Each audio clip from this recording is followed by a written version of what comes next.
Hi and welcome back to the Baby Lock Shack, and today we're going to be taking a look at the blind hem foot. Now the blind hem foot is easily identified because it has an H in there. It has a screw on the front and it has a guide along the side. So you can line up the edge of your fold in your fabric for your blind hem in exactly the way that you would do on your sewing machine. Now, it's never going to look as neat and tidy as it does on your sewing machine because the maximum stitch length you can achieve on this is the 4mm stitch length, and that does not really compare to the type of stitch that you can get on a sewing machine.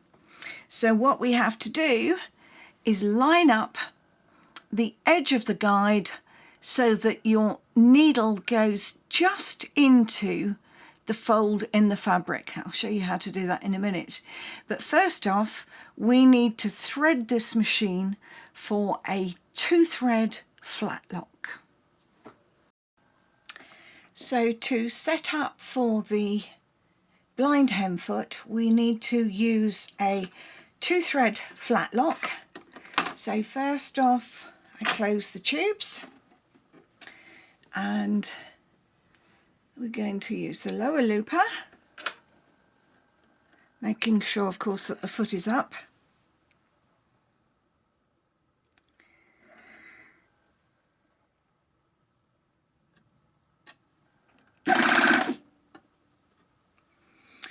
And needle overlock 2. Now if I put this needle thread down the normal channel, it is going to give me a very short length of thread in the needle and a very long length of thread in the looper, purely because the Baby Lock machine delivers the correct length of thread to create that stitch. I'm going to need the same length of thread in both looper and needle. So what I'm going to do is put my needle thread down the channel for the upper looper. And that way I'm going to guarantee that I get the same length in both channels, which will make my flat lock much easier to set up. Now I'm going to take it straight across here and into the needle in the normal way. I always cut my thread at an angle before I thread it. It means it's easier to get into the eye of the needle. And there we go. And I generally will take the looper thread under the foot. It just makes it easier for the machine to start off with that stitch. Now let's see if I can move you in a bit, because I am about to, let's open those so you can probably see a bit better. I'm going to engage the subsidiary looper, which is this beastie here.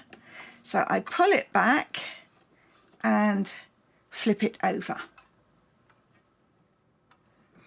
And now that is in place and will push the lower looper thread around the needle in order to create that stitch. If you're going down to 2 threads, you've always got to get that fully engaged. Let's see if I can get you in a bit further. There.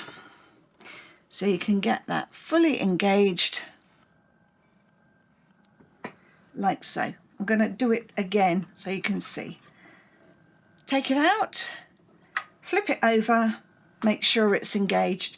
Some of the older machines, if you own an Evolve or an Evolve Wave, or sometimes even the Evolution, you have to push that back slightly in order to get it engaged in the eye of the looper. But the eye is there, and on these more modern machines it slots in automatically for you. Okay, so we're ready to go. My stitch selector I put to B. I want my stitch length at maximum, which is 4, and I'm going to set my stitch width at around 6.5. Now this is the normal way of folding your hem.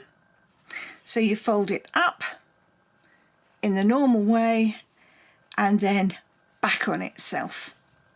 So what we are aiming to do is to get the stitches from the needle into the very edge of that fabric, and then this bit will be trimmed off and over edged with the looper.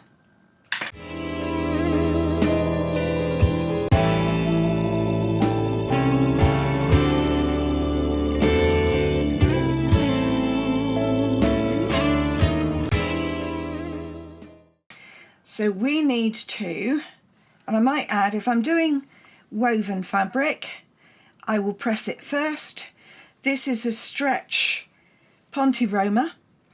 If I'm using a jersey, the easiest way to do it is to actually spray starch, particularly on a single jersey, because they have an inclination to just, sorry, can't talk, can't speak. They have an inclination to curl at the very edge of the fabric. So if you spray starch them first, you'll find that this edge behaves much better and it doesn't curl while you're trying to stitch it. So now we're just going to stitch along the very edge of the fabric.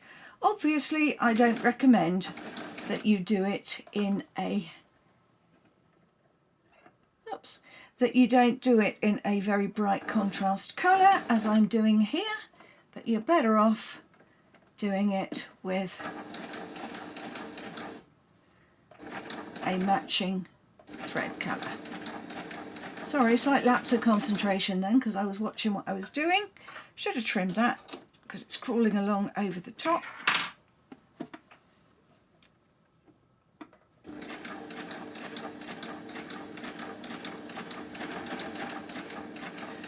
Thank God for the fact that we have speed control on these machines, because I would far rather stitch slowly and carefully than rush at it and then have to unpick afterwards.